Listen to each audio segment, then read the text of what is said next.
हरे कृष्णा, राधे राधे। स्वागत है आपका कन्हैया स्टोरी की आध्यात्मिक यात्रा में। आज इस वीडियो में हम गीता की 7वें अध्याय का महात्म्य सुनेंगे, जिसको पितृपक्ष में पढ़ने अथवा सुनने से का बहुत ही पुण्य फलदायी होता है।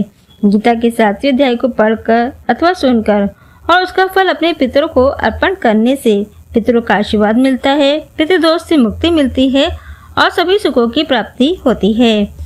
तो आइए सुनते हैं गीता के 7वें अध्याय का महात्म्य। भगवान शिव कहते हैं, पार्वती अब मैं 7वें अध्याय का महात्म्य बतलाता हूँ, जिसे सुनकर कानों में अमृत राशि भर जाती है। पाटलिपुत्र नामक एक दुर्गम नगर है, जिसका गोपुर बहुत ही ऊंचा है। उस नगर में शंकुकर्ण नामक एक ब्राह्मण रहता था। उसने वैश्यवती का आश्रय लेकर बहुत धन कमाया, किंतु न तो कभी पितरों का तर्पण किया और न ही देवताओं का पूजन किया। वह धनोपार्जन में तत्पर होकर राजाओं को ही भोज दिया करता था। एक समय की बात है, उस ब्राह्मण ने अपना चौथा विवाह करने के लिए पुत्रों और बंधुओं के साथ यात्रा की। मार्ग में आधी रात के समय जब वह सो रहा था, तब एक सर्प ने कहीं से आकर उसकी बाह में काट लिया। उसके काटते ही उसकी ऐसी अवस्था हो गई कि मणि, मंत्र और औषधि आदि से भी उसके शरीर की रक्षा असाध्य जान पड़ी। तत्पश्चात कुछ ही क्षणों में उसके प्राण पखेरु उड़ गए और वह प्रेत बन गया। फिर बहुत समय के बाद वह प्रेत सर्प योनि में उत्पन्न हुआ। उसका चित्त धन की वासना में बंधा था।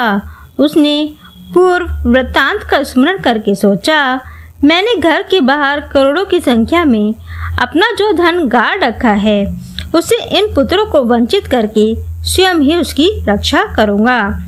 सांप की योनि से पीड़ित होकर पिता ने एक दिन स्वप्न में अपने पुत्रों के समक्ष आकर अपना मनोभाव बताया। तब उसके पुत्रों ने सवेरे उठकर बड़े विस्मय के साथ एक दूसरे से स्वप्न की बातें कही। उनमें से मंझला पुत्र कुदाल हाथ में लिए घर से निकला और जहां उसके पिता सर्प योनि धारण करके रहते थे, उस स्थान पर गया।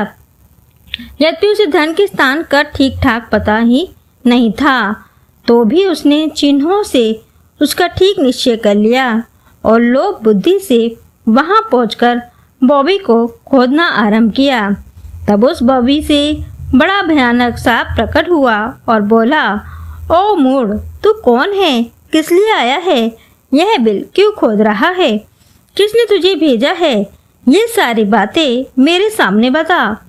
पुत्र, मैं आपका पुत्र हूँ, मेरा नाम शिव है। मैं रात्रि में देखे हुए स्वप्न से विस्मित होकर यहाँ का स्वर्ण लेने के कौतूहल से आया हूँ।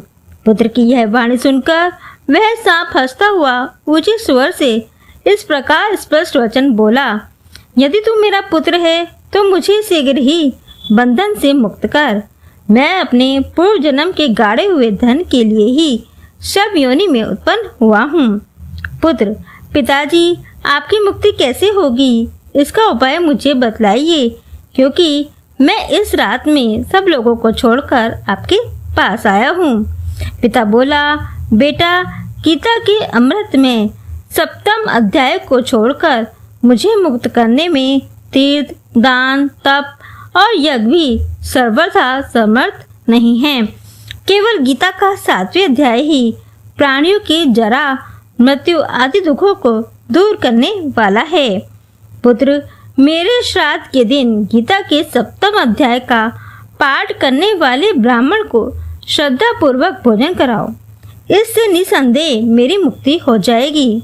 वत्स, अपनी शक्ति के अनुसार पूर्ण श्रद्धा के साथ निर्व्यासी और वेद विद्या में प्रवीण अन्य ब्राह्मणों को भी भोजन कराना। सर्प योनि में पड़े हुए पिता की वचन सुनकर सभी पुत्रों ने उसकी आज्ञा अनुसार तथा उससे भी अधिक किया। तब शंकुकर्ण ने अपने सर्प शरीर को त्याग दिया, दिव्य देह धारण किया और सारा धन पुत्रों के अधीन कर दिया। पिता ने करोड़ों की संख्या में जो धन था वह उनमें बांट दिया। उससे वे पुत्र बहुत प्रसन्न हुए। उनकी बुद्धि धर्म में लगी हुई थी, इसीलिए उन्होंने बावली, कुआं, पोखर, यज्ञ तथा देव मंदिर के लिए उस धन का उपयोग किया और अन्नशाला भी बनवाई।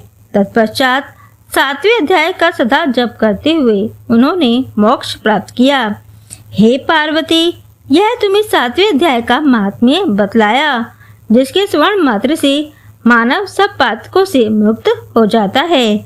तो ये था गीता का 7वें अध्याय। पितृपक्ष में इसका अवश्य ही पठन करना चाहिए, इससे पितरों का आशीर्वाद प्राप्त होता है। जय श्री राधे।